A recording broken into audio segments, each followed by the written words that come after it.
Good morning family, आपका एक बार फिर से आपका स्वागत है आज के इस मॉर्निंग डिवोशन में। आज का वचन पाया जाता है दूसरा पत्रस उसका 3रा अध्याय उसकी 9वीं पद। प्रभु अपनी प्रतिज्ञा के विषय में देर नहीं करता, जैसा कुछ लोग समझते हैं, पर तुम्हारे विषय में धीरज धरता है और नहीं चाहता कोई नाश हो और सबको मन फिराव का अवसर मिले। हमारा परमेश्वर प्रतिज्ञाओं का परमेश्वर है और उसकी आंखें हमेशा अपनी प्रतिज्ञाओं पर लगी रहती है। वो अपने वचन को पूरा करने के लिए हमें सामर्थ्य है। उसने कहा मैं जल्दी आने वाला हूँ। और कितने बार हम प्रार्थना करते हैं, प्रभु तेरा राज आए, तेरी जैसे सच स्वर्ग में पूरी होती है वैसे पृथ्वी पर हो। यीशु मसीह ने कहा मैं तुम्हें लेने जल्दी आने वाला हूँ। और पूरी कलीसिया आप और मैं सब ये चाहते हैं कि हम स्वर्ग जाएं, प्रभु के साथ रहें। उसके द्वितीय आगमन की बाट जोते हैं कि यीशु मसीह जल्दी आ, जल्दी आ। हम सब चाहते जल्दी आ, पर यीशु मसीह ने एक बात कही है जिस पर हम कई बार गौर नहीं करते। क्या लिखा हुआ यीशु मसीह ने मत्ती 24 में लिखा हुआ, उसके आने के पहले क्या होगा। तुम लड़ाई की चर्चा सुनोगे तो घबरा नहीं जाना कि उनका होना अवश्य है, परंतु उस समय अंत नहीं होगा। जाति पर जाति, राज पर राज चढ़ाई करेगा, जगह जगह अकाल पड़ेंगे और भूकंप आएंगे। ये सब बातें पीड़ाओं का आरंभ होगी। यहाँ पे यीशु मसीह कह रहे हैं अंत के दिनों के क्या चिन्ह दिखाई देंगे, अंत में क्या क्या होगा। लोग के जीवन में युद्ध, जाति के विरुद्ध जाति, देश के विरुद्ध देश खड़े हो जाएंगे।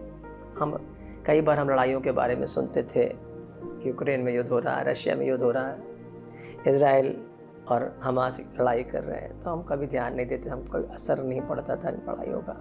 पर जब हमारे ऊपर से कुछ बात होती तब समझ में आता है क्या हो रहा है।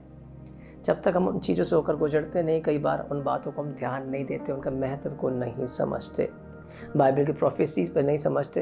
वो तो होता रहता है, पर ना हमको समझ में आता नहीं क्या होता है।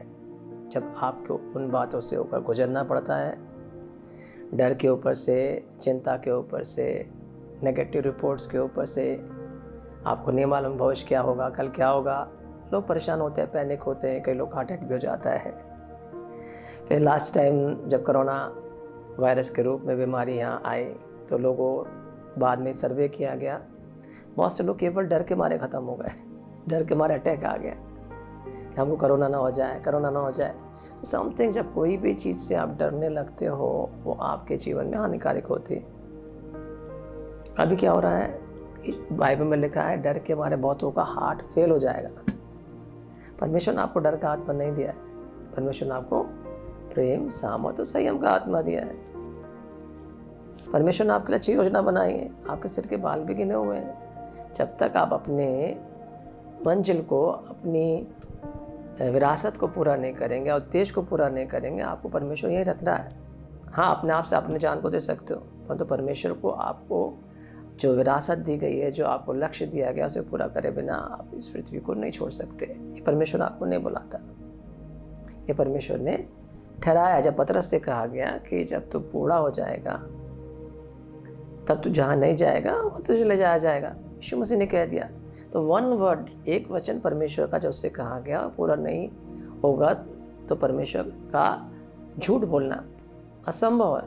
यदि परमेश्वर कहता है, परमेश्वर ने कुछ वचन कहा है, वो पूरा नहीं हो रहा, चाहे किसी के साथ क्यों ना हो, पतरस के साथ हो, यीशु मसीह के साथ हो, यूहन्ना के साथ हो, पौलुस के साथ हो, आपके साथ क्यों ना हो, यदि कुछ वचन परमेश्वर ने दिया है और वो उसे पूरा नहीं कर पा रहा, इसका मतलब परमेश्वर झूठा है। परंतु बाइबल कहती है परमेश्वर झूठ नहीं बोल सकता। सारे मनुष्य झूठ बोल सकते हैं, परमेश्वर झूठ नहीं बोल सकता है।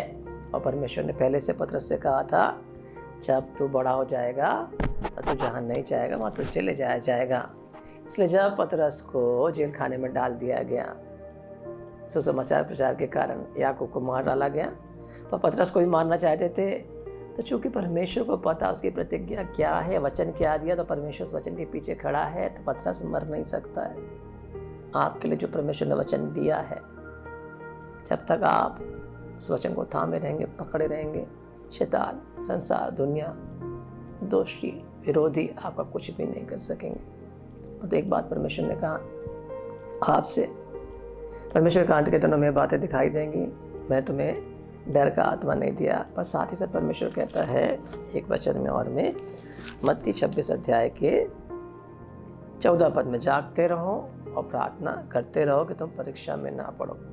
आत्मा तो तैयार है पर शरीर दुर्बल है।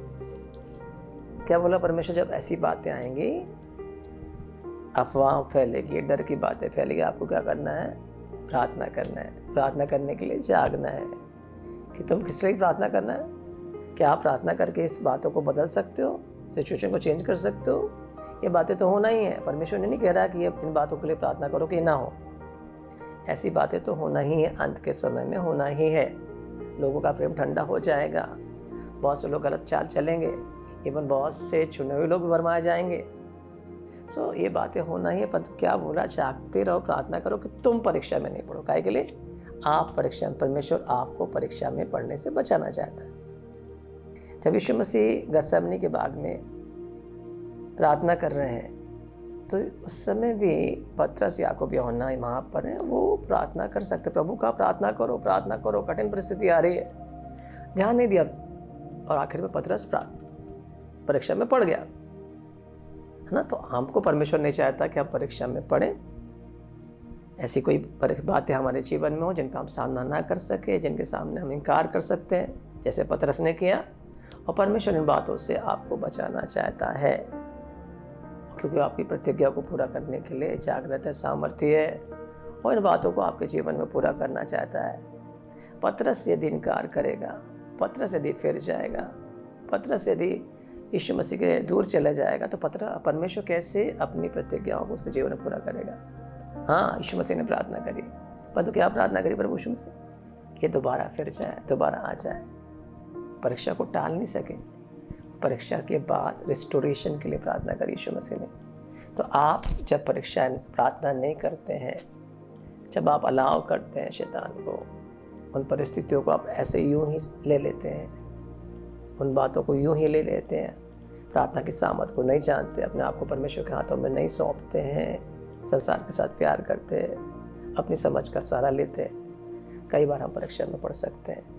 परंतु परमेश्वर चाहता है कि आप परीक्षा में ना पढ़े, इसलिए चाहता है कि आप प्रार्थना करें। और इसलिए परमेश्वर का आत्मा हमें दिया गया है जो हमारी दुर्बलता में सहायता करता है। आपको नहीं मालूम इस परिस्थिति में कैसे प्रार्थना करना चाहिए, किसके लिए प्रार्थना करना चाहिए, परंतु आपको हमेशा यरूशलेम की, अपने शहर की शांति के लिए प्रार्थना करना चाहिए।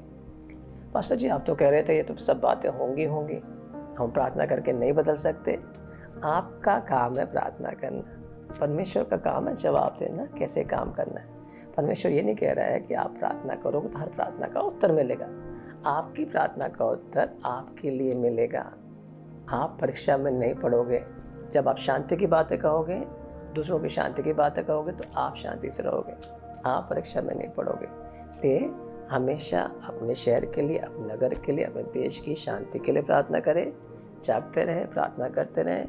साथ ही साथ जो लोग निर्दोष हैं, दोष सिविलियन है, नागरिक है हमारे देश के, उनको प्रार्थना में उठाएं ताकि हमारे देश में शांति व्यवस्था बनी रहे।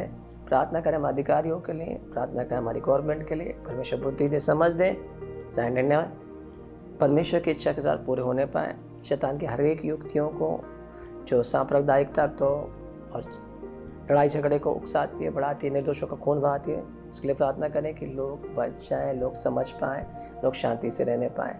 आपकी प्रार्थना आपके देश को बचा सकती है, आपकी प्रार्थना आपके नगर को बचा सकती है, आपकी प्रार्थना आपको बचा सकती है, आपके परिवार को बचा सकती है। इसलिए प्रार्थना, नित्य प्रार्थना करना ना छोड़ें। God bless you.